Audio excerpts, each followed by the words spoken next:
It's always been about the athlete. That hasn't changed. But I was a high school teacher trying to make an impact, trying to find a way to make my job more rewarding. Then once I started having some success, I got to be, honest. A lot of it was about the doubters. Throughout my career, there's been a lot of people that have kind of doubted me and didn't think I could get it done, or maybe I was overrated. And those things always just drove me to try and get better, try to improve, try to challenge myself, and still a little bit of that even till this day.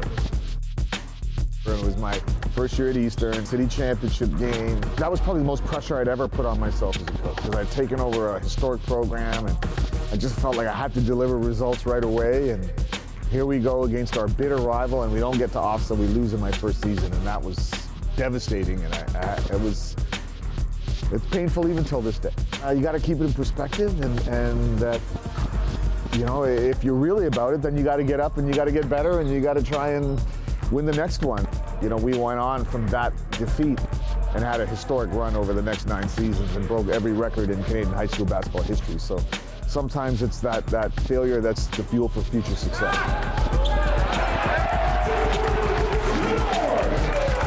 We have a particular way that we want to play on the defensive and offensive end of the floor. We have a system that we put in place, and we're fanatical about it. It's why we're watching film to start this small little workout. It's about executing the finer points of our system, and the level of commitment and discipline and self-belief you have in the way that you want your guys to play, and the more committed they are to it as well, and the more collaborative and collective it is, I think you got a good chance for success. I think probably what surprised me the most is how quickly we've gone from being a country that was trying to produce elite, highest level talent, to now a country that's producing, after the US, the most in the world. And that change has happened so fast.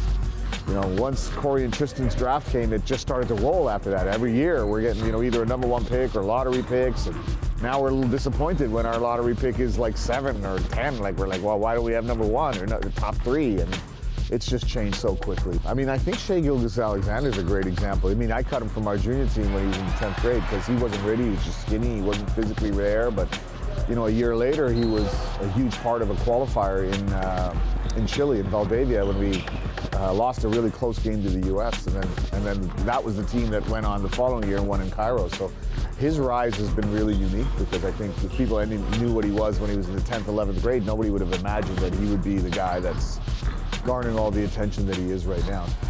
Winning the World Championship in Cairo was pretty surreal. I felt really good going in that we had a chance to do something special, but France, that final 8 game was always the one that eluded us.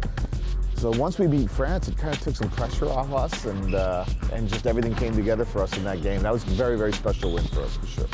Look at the joy for Canada. You'll be able to start booking those flights to 32-team World Cup. For us, this isn't about qualifying anymore. It should be a disaster if we don't qualify. We should qualify for everything. For us, this is about, now trying to win medals in a world championship. We've got to aim higher. We have to expect to qualify every single time. I think that's where we are. Rana, he's had a lot of success at the international level. He has coached the world team of the Nike Hoop Summit each of the last 8 years. I never looked at it like an all-star game.